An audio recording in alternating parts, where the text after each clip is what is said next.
सभी को मैं आचार्य दीपक आज पतंजलि एडिटोरियम हॉल में एक कार्यशाला का आयोजन किया गया, जिसका मुख्य अतिथि केंद्रीय जल शक्ति मंत्री गजेंद्र सिंह शेखावत ने भाग लिया। इस बैठक में परम पूज्य स्वामी जी महाराज एवं आचार्य श्री आदि सहित कई गणमान्य व्यक्ति मौजूद रहे, जिसमें आचार्य श्री ने जोर देते हुए कहा कि केमिकल को दवाई नहीं जहर बताया जाए। तो आइए सुनते हैं क्या क्या। कम से कम अलग अलग क्षेत्र से 10-10 सैंपल उठाए हैं और 10 सैंपलों का पूरा डिटेल केमिकल प्रोफाइलिंग करें, HPLC, HPT, LC वगैरह बाकी जितनी भी प्रोफाइलिंग होती है इस तरह से करें तो हम यह बता पाएंगे। जैसे हल्दी ही है, हल्दी के जो कर्कुमिन की मात्रा है वह यहाँ तो उत्तराखंड में जैसे अदरक की जो क्वालिटी है या तो पहाड़ पे बहुत बढ़िया है। हल्दी के लिए अभी है कि वो जो नागालैंड त्रिपुरा की हल्दी जबरदस्त है, उसके अंदर 6% तक कर्कुमिन है, तो 8-9% हो गया।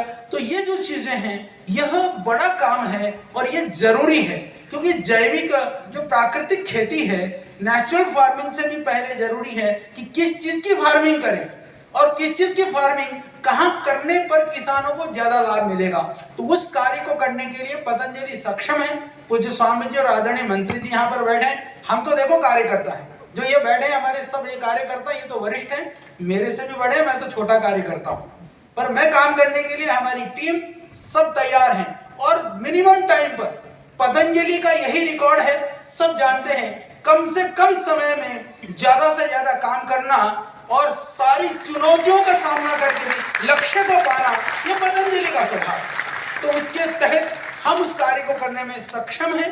तो यह कार्य भी तुरंत यदि हम शुरू कर देते हैं ज्यादा से ज्यादा सब काम करने के लिए हमको, क्योंकि अलग अलग क्रॉप का अलग अलग सीजन होता है, अलग अलग प्लांट्स के लिए हमको हर्बेरियम वगैरह बनाने के लिए भी, यदि मैं बात करूं आइडेंटिफिकेशन के लिए, पतंजलि प्रामाणिक संस्था है जो आपकी कनाडा की जो संस्था है, वहाँ की जो बॉटनिकल गार्डन है इंस्टीट्यूट है, उसके द्वारा हमें हर्बेरियम बनाने के लिए हम ऑथराइज हैं। तो हम जो जिस पौधे का जो नामकरण हमारे द्वारा किया जाता है वो वैश्विक स्तर पर वो मान्य होता है।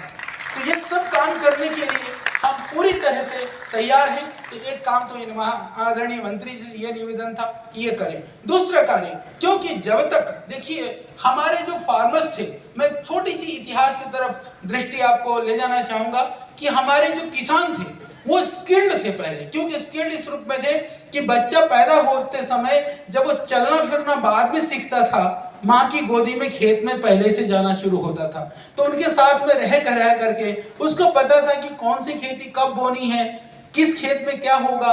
अभी भी पहाड़ों पे भी मैं जाता हूँ, छोटे छोटे खेत है, जैसे ये खेत में कहते हैं ये टमाटर वाला खेत है, ये जो है ये आलू वाला खेत है, बोले जी भापड़ा बोले उस खेत में होता है। क्योंकि उनको यह पता था यदि टमाटर इस खेत की जगह पर दूसरे में लगा दिया तो बर्बाद हो जाएगा, आलू उसकी जगह तीसरे खेत में लगा दिया तो नहीं होगा। ये अनस्किल्ड पना नहीं था, ये पूरी तरह से हमारे जो किसान थे परंपरागत रूप से इतने दक्ष थे, इतने एक्सपर्ट थे।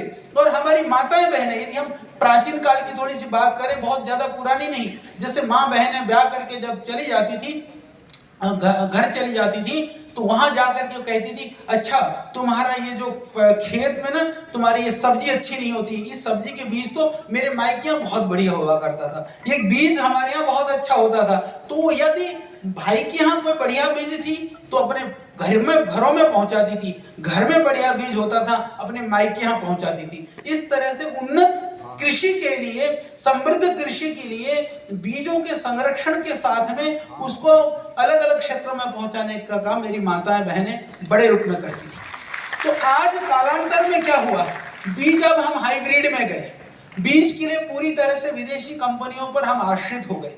हम प्राकृतिक खेती की बात कर रहे हैं। मैं एक निवेदन करूंगा, प्राकृतिक बीज की भी काम करना होगा आपको। प्राकृतिक बीज के बिना प्राकृतिक खेती नहीं हो सकती है। प्राकृतिक बीज के लिए हमारे को सीड बैंक वगैरह भी बनाने पड़ेंगे, कुछ भाई लोग कर रहे हैं। आज पतंजलि के पास में आपकी जानकारी के लिए बता दूं, करीबन 600 तरह के धान के बीज तो हमारे पास भी, हम 600 तरह का धान लगाते हैं। तो इस तरह से पूरे देश से सीड सिलेक्शन भी हमको करना होगा। तो ये कार्य, क्योंकि जो स्किल्ड हमारा काम था, धीरे धीरे जब ठीक है उस समय पर ग्रीन रेवोल्यूशन के लिए आवश्यकता थी फर्टिलाइजर केमिकल की, मैं ऐसा नहीं कहूँगा कि बिल्कुल ही बेकार था, पर हमसे उस टाइम पर एक गलती हुई। मैंने बहुत बारीकी से प्रयास किया कि ये फर्टिलाइजर केमिकल के टाइम पर हम पूरे देश के लोगों से या जो नीति नियंता थे, गलती क्या हुई? गलती यह हुई कि हमने जो परंपरागत कृषि की जो वैज्ञानिकता थी उसको तो एक तरफ धर दिया। जब केमिकल लेकर के आए, लोगों ने कहा इसको खेत में डालो तो पैदावार बढ़ जाएगा, बढ़ता भी था। तो लोगों ने उसकी ट्रेनिंग नहीं दी। आज भी मैंने एक रिपोर्ट पढ़ा केमिकल फर्टिलाइजर का, प्रतिवर्ष इतने लोगों की मृत्यु होती है किसानों की, और केमिकल फर्टिलाइजर छिड़कते छिड़कते वो कैंसर के पेशेंट्स इतने बन जाते हैं। तो हमने क्या किया कि हमने उनको उसका लाभ तो बता दिया। और माननीय मंत्री जी, एक चीज और आप करा दें, आज यहाँ से घोषणा ही कर दें, मैं तो उस आदमी को ढूंढ रहा हूं, जैसे कहते हैं ना आपको आचार्य जी खुन्नस किस किस से है, तो एक उस आदमी से है मुझे जो जहर डाला जाता है खेतों में, उस जहर को दवाई बताता है। मतलब बोले दवाई डाल रहे खेत में, डाल रहे जहर, बता रहे दवाई, जो जिसने दवाई बताई होगी ना, मैं तो उसकी तलाश कर रहा हूं। तो मैं चाहता हूं कि सरकार घोषणा कर दे कि जो खेतों में अलग से डाला जाता है उसका नाम दवाई नहीं, उसका नाम जहर रख दे। जब आप बीड़ी सिगरेट तंबाकू के पैकेट में कैंसर के चित्र बना सकते हैं, इस तरह की फोटो लगा करके लोगों को कह सकते हैं कि सावधान हो जाओ, हालांकि केमिकल में लगा तो होता है चिन्ह, पर जब लगा तो रखा डेंजर वाला चिन्ह, वो तो हड्डियां और आदमी की खोपड़ी ऐसे होता है केमिकल में लगा हुआ, तो इतना लगा करके भी बोलने में दवाई। तो आम जो दवाई कहते ही मन में भाव आता है कि शायद जीवनदायी चीज है, बहुत अच्छी चीज है, तो उसको यदि जहर बता दिया जाए तो शायद लोग थोड़ा सा उससे बचेंगे। तो मैं आज ये भी निवेदन यहाँ से करना चाहता हूँ कि उसको दवाई नहीं, अब जहर कहा जाए।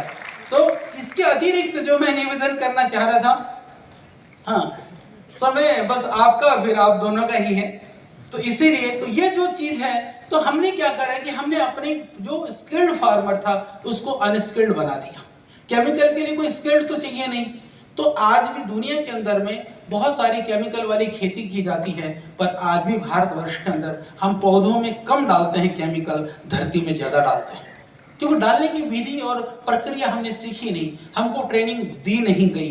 तो ये होने से दो हो गया, स्किल्ड किसान अनस्किल्ड हो गया, केमिकल से नुकसान पे पहुंचा, परंतु जो परंपरागत खेती थी वो भूल गया। यानी हमने जो अपनी क्षमताएं थी, योग्यता और दक्षता थी, जो हमने सदियों से सीखा था, सदियों से जाना था, आज भूल चुके थे। तो मैं धन्यवाद करता हूं आदरणीय प्रधानमंत्री जी का, और हम स्वागत करते हैं मंत्री जी का भी कि पुनः वह जो हमारी प्राकृतिक खेती की परंपरा थी उस खेती की ओर लौटाने के लिए, पर इसके लिए एक जरूरी कार्य है। पुनः मैं यही कहता हूं कि हम कहीं गलती न कर जाएं, इसके लिए प्रॉपर ट्रेनिंग की व्यवस्था, कि प्राकृतिक खेती के लिए एक स्टैंडर्ड एसओपी बना करके पूरा प्रॉपर ट्रेनिंग की व्यवस्था करें। इसके लिए पतंजलि सक्षम है। और आज आप सबके मध्य में मैं ये खुशी के साथ इस बात को बताना चाहता हूं कि जो हम लोगों ने ऑर्गेनिक फार्मिंग ट्रेनिंग भी करी, तो देश का सबसे बड़ा organic farmer training programme 19 state में 70,000 से ज्यादा किसानों को सक्सेसफुली हमने उसको पूर्ण किया था।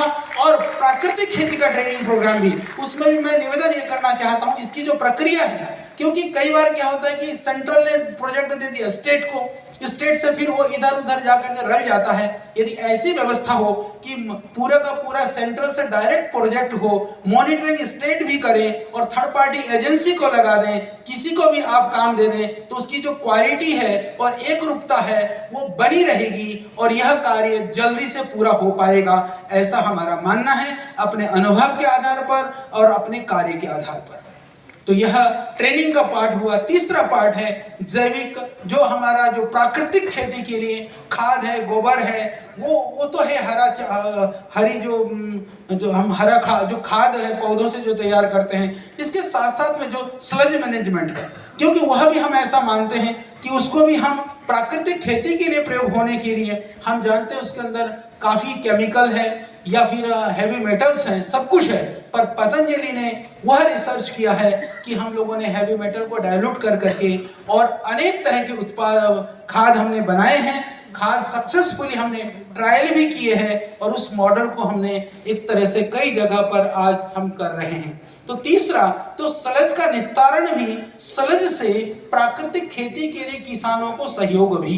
तो वह मॉडल हम पूरे हरिद्वार के लिए करीबन 34,000 एकड़ जमीन होती है, करीबन 44-46 गांव पड़ते हैं जो गंगा के किनारे किनारे पर हैं। उन गांव के हिसाब से हमारी पूरी योजना तैयार है। तो स्लज को पूरा मैनेज करते हुए उनसे पूरा प्राकृतिक खाद बनाना और इसके अतिरिक्त पूरा फार्मर्स को ट्रेनिंग देना। तीसरा, गंगा के किनारे पर जितने भी वनस्पतियां और जड़ी बूटियां हैं उन जड़ी बूटियों पर काम करना, आइडेंटिफिकेशन के साथ में केमिकल एनालिसिस का। ये 4 काम हम बिल्कुल तैयार बैठे हैं और मैं आज यही निवेदन करते हुए कि हम हर कार्य में एक उदाहरण बनकर के देश की विकास के लिए, गति के लिए दिखाने के लिए तैयार हैं और हमें खुशी है कि आदरणीय मंत्री जी हमारे मध्य में हैं। इतना ही कहते हुए जो उसकी एक प्रक्रिया का प्रारंभ है MOU, मैं चाहूँगा कि वो पेपर लेकर के आ जाए तो माननीय मंत्री जी के सामने हम हस्ताक्षर करके हस्तांतरित करने का काम पूर्ण करते हैं। ओम।